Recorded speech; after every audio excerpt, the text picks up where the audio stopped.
सभी साईं भक्तों को और मेरे साईं परिवार को ओम साईं राम।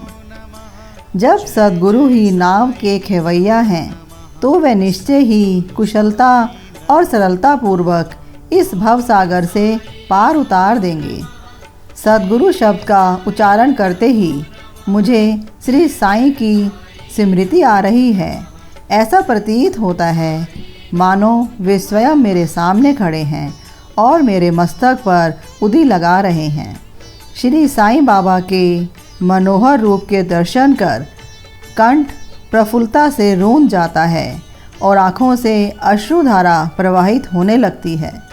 और जब हृदय भावों से भर जाता है तो सोहम भाव की जागृति होकर आत्मानुभव के आनंद का आभास होने लगता है।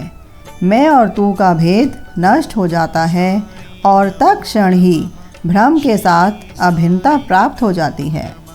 जो बाबा को नमन कर अनन्य भाव से उनकी शरण में जाते हैं उन्हें फिर कोई और साधना करने की आवश्यकता ही नहीं रहती। धर्म, कर्म, काम और मोक्ष उसे सहज ही प्राप्त हो जाते हैं। श्री साईं बाबा ने जिन वचनों का अपने भक्तों को आश्वासन दिया था वे वचन बाबा के द्वारा इस प्रकार समझाए गए।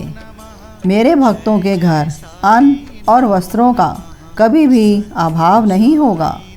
यह मेरा वैशिष्ट्य है कि जो भी भक्त मेरी शरण में आते हैं और अंतःकरण से मेरे उपासक हैं उनके कल्याणार्थ मैं सदैव चिंतित रहता हूँ।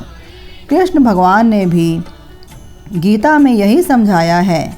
इसलिए भोजन और वस्त्र के लिए अधिक चिंता नहीं करनी चाहिए।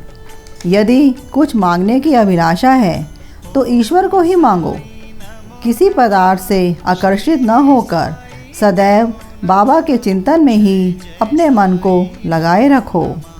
यदि चित्त की चंचलता नष्ट न हुई तो उसे एकाग्र कैसे कर पाओगे। मेरे प्रिय भाइयों, बहनों और मित्रों, आइए हम सब अपना शीश बाबा के चरण कमलों में झुकाकर आत्मसमर्पण कर दें। साईं बाबा की कृपा हम सब पर सदैव बनी रहे।